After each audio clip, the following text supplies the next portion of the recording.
मैं हैरान हूं कि वो बाकी सूबे के लोगों को क्या पैगाम दे रहे हैं कि नहीं है तो कोई मसला नहीं, कागज नहीं है तो पहाड़ों चो आगे चला जाओ, कोई मसला नहीं। ये क्या पॉलिसी है? ये प्रैक्टिकल है, डूबल है आपके ख्याल?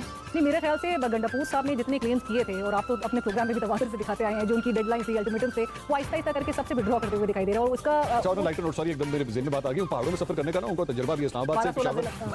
हाँ जी जी बिल्कुल। तो वो मेरे ख्याल से 4 अक्टूबर 2024 को या 26 नवंबर 2024 उसके बाद से उन्होंने गेज कर लिया है capacity and ability to resolve issues within the party.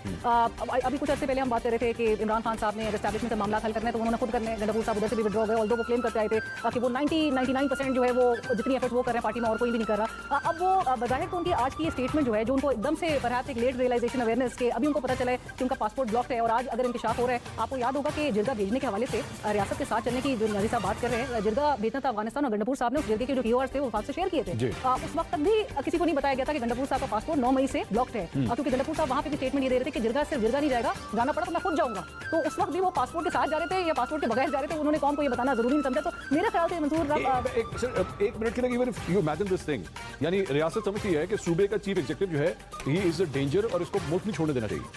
उनका नाम ECL पे या उनका पासपोर्ट ये तो खैर उनकी सिफारिशात, तो उधर से कोई एक पॉजिटिव सिग्नल आया भी नहीं। आपको पता है कि वहाँ से कोई पेशरफ नहीं हुई, अब वो इंतजार में ही रह गए। उन्होंने सिफारिशात और PORs आगे कन्वे करके उन्होंने क्लेम जरूर किए, लेकिन इट्स अ शेयर एम्बैरेसमेंट। अगर आप देखें इन आइदर केस, आपके एक सूबे का चीफ एग्जीक्यूटिव उसका पासपोर्ट ब्लॉक है, वो अब्रॉड ट्रैवल नहीं कर सकता। मतलब ये कितनी एक एम्बैरेसमेंट की बात है पूरे पाकिस्तान के लिए, मुल्क के लिए, एक सूबे का वज़ीर आला जो है उसके पासपोर्ट। ये जो भी पाकिस्तान तहरीक इंसाफ की लेटेस्ट स्ट्रेटजी है, whatever they are doing, I mean ये सेनेट की कानून कमेटी से अब इस्तीफे, they want to get out of the system slowly and gradually, एक स्टेप करके जो है वो इसमें से निकल रहे हैं। स्ट्रेटजी नजर आपके ख्याल में ये डिविडेंड्स देगी या ये